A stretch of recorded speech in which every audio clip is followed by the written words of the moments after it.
পৃথিবীতে অনেক কিছুই ধাক্কা খেতে খেতে কিন্তু ভেঙে যায়, একথা তো আপনারা সবাই জানেন না? কিন্তু শুধুমাত্র একটা জিনিস ধাক্কা খেতে খেতে পাওয়া যায়, সেটা হচ্ছে সফলতা।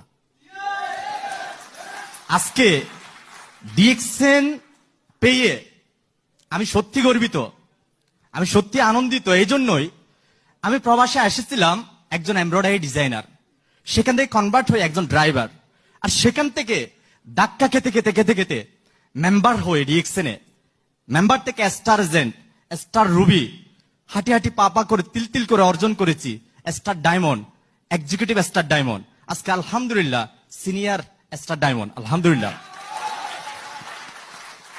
এটা আমি আনন্দিত না, আমি তেমন বেশি কিছু অ্যাচিভ করতে পারিনি, আমি কিন্তু এটা নিয়ে আমি প্রাউড ফিল করি না। তখনই প্রাউড ফিল করি যখন আমি বুঝতে পারি যদি আমার মৃত্যু হয়ে যায়, এখন আমার মেয়ে এসএসডি, এটাই আমি সবচেয়ে বেশি ফিল করি। কারণ কি, আজকে দেখেন আমাদের দাদার দাদার নাম কিন্তু কারো কাছে মনে নাই, আছে নাই? কিন্তু আমাদেরও কিন্তু দাদার উপরে দাদা ছিল, কেউ নাই কেন? তারা ওরকম কোনো কিছু করে যেতে পারে নাই আমাদের জন্য, কিন্তু আমাদের কাছে কিন্তু অনেক কবির নাম মনে আছে, আছে না?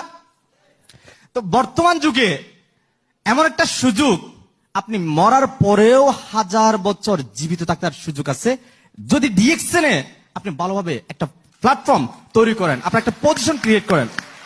আমি এই জন্য আপনাদেরকে, যারা আমাদের নতুন এবং কাজ করতেছেন, তাদেরকে আমি বলবো, দেখেন ভাই, আপনার অলসতার ফসল আপনার ব্যর্থতা, আপনার আত্মত্যাগের ফসল আপনার সফলতা। ডিএক্সএনে যদি আপনি সফলতা অর্জন করতে চান, রিয়েলি আপনাকে অনেক কিছুই আত্মত্যাগ স্বীকার করতে হবে, স্যাক্রিফাইস, অনেক সময় আপনাকে স্যাক্রিফাইস করতে হবে।